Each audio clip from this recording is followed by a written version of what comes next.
কৰ্মৰ দুটা ভাগ আছে, এটা ভাল আৰু আনটো হ'ল বেয়া। আপুনি ভাল কৰ্ম কৰিলে ভাল ফল আৰু বেয়া কৰ্ম কৰিলে বেয়া ফল পাব। যিটো কথাৰ তত্ত্ব নাজানি ধৃতৰাষ্ট্ৰই কৃষ্ণক প্ৰশ্ন কৰিছিল, বোপা কৃষ্ণ, মই ১০০ জন্মত কোনো পাপ কৰ্ম কৰা কথা মনত নাই। তাৰ পিছতো মই এই জন্ম অন্ধ হৈ জন্ম ল'ব লগা হ'ল আৰু মোৰ জীৱনতে ১০০ পুত্ৰৰ মৃত্যুৰ যান্ত্ৰণা শুনিব লগা হ'ল কিয়? কৃষ্ণই তেতিয়া হাঁহি মাৰি ক'লে, পেহাদেউ, তোমাৰ ১০০ জন্মৰ আগৰ কথা মনত আছে। ধৃতৰাষ্ট্ৰই তেতিয়া ক'লে, অঁ আছে, কিন্তু পেহাদেউ আদ্যৱৰ্তী আগৰ জন্মৰ কথা মনত আছেনে? ধৃতৰাষ্ট্ৰই তেতিয়া ক'লে, সেইটো কথা হ'লে ক'ব নোৱাৰোঁ।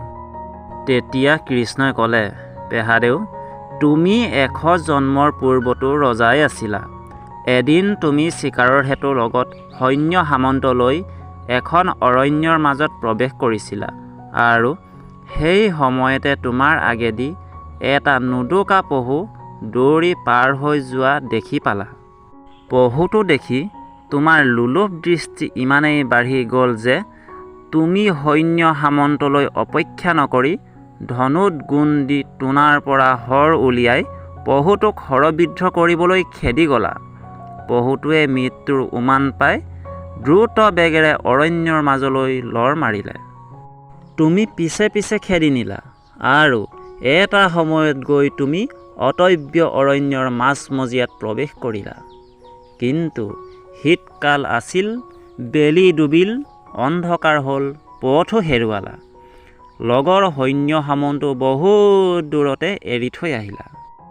অৱশেষত উপায়ন্তৰ হৈ এজোপা ডাঙৰ বৰগছ দেখা পাই কঁপি কঁপি গৈ তাৰ তলতে তুমি বহি পৰিলা। তুমি যিজোপা বৰগছৰ তলত বহিলা, সেইজোপা বৰগছত পোৱালিসহ এহাল কপৌ চৰাই বাস কৰিছিল।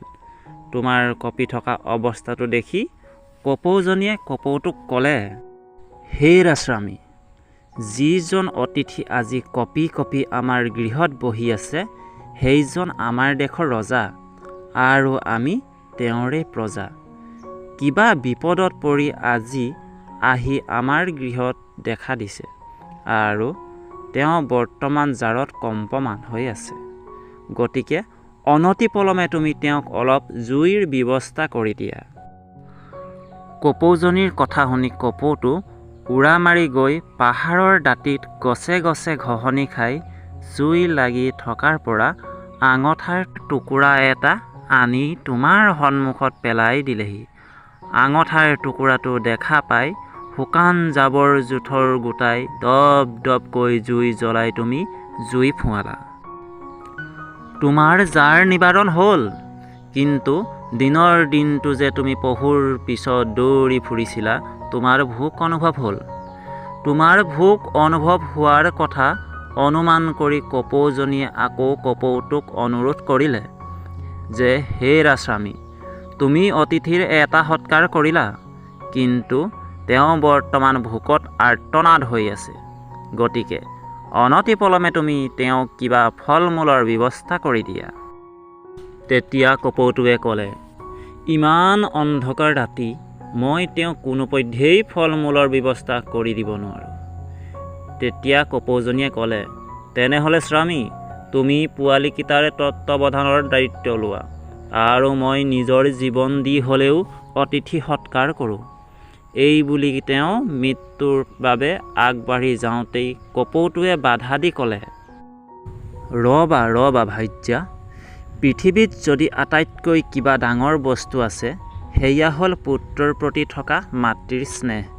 পুত্ৰৰ স্নেহত আপ্লুত হৈ তুমি যেনেকৈ তত্ত্বাৱধান ল'বা, পিতৃ হৈ মই তত্ত্বাৱধানৰ অভাৱত যদি কোনো পোৱালিৰ মৃত্যুমুখত পৰিব লগা হয়, তেতিয়া তাৰ দুখৰ ভাগী মই হ'ম। গতিকে ভাৰ্যা, এই দায়িত্ব মই তোমাকেই অৰ্পণ কৰিলোঁ আৰু তোমাৰ কথা ৰাখি মই জীৱন দান দি অতিথি সৎকাৰ কৰোঁগৈ। এই বুলি কৈ তুমি ফুৱাই থকা জুইকুৰাত মধ্যম ৰাতি কপৌটো জাপ দিলে।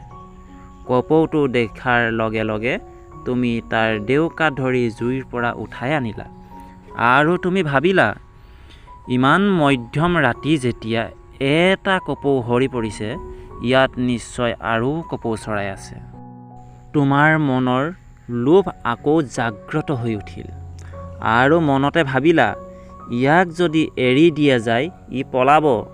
সেয়েহে তুমি টোনৰ পৰা শৰ এডাল লৈ জুইৰ কাষতে দুইটা চকু হালি মাটিত শিঙি থলা আৰু তুমি গছত আৰোহণ কৰিলা। তুমি আৰোহণ কৰি যাওঁতেই মাইকী কপৌজনী পলাল আৰু তুমি গৈ দেখিলা তাত 100টা পোৱালি, আৰু তুমি গোটেই 100টা পোৱালি নমাই লৈ আহিলা। পোৱালিকেইটা আনি পিতৃৰ জীৱন্ত অৱস্থাতে এটা এটাকৈ পুৰি খালা। অৱশেষত পিতৃকো একেকুৱা জুইতে পুৰি উদৰস্ত কৰিলা। গতিকে পেহাদেউ, তুমি 100 জন্মৰ পূৰ্বত যি কৃতজ্ঞ কৰ্ম কৰি উপকাৰীক অপকাৰ কৰিলা, বিগত 100 জন্মত তুমি তাক ধুই নিকা কৰিব নোৱাৰিলা, যাৰ কাৰণে তুমি এই জন্মত অন্ধ হৈ জন্ম ল'ব লগা হ'ল আৰু তুমিও জীৱন্ত অৱস্থাতে 100 পুত্ৰৰ মৃত্যুৰ যান্ত্ৰণা শুনিব লগা হ'ল। গতিকে বন্ধুসকল, 100 জন্মতো যদি ধৃতৰাষ্ট্ৰই পাপ খণ্ডন কৰিব নোৱাৰিলে, তেতিয়াহ'লে এনে পাপক আপুনি মই খণ্ডন কৰিব পাৰিমনে? ভিডিঅ'টো আজিলৈ ইমানেই।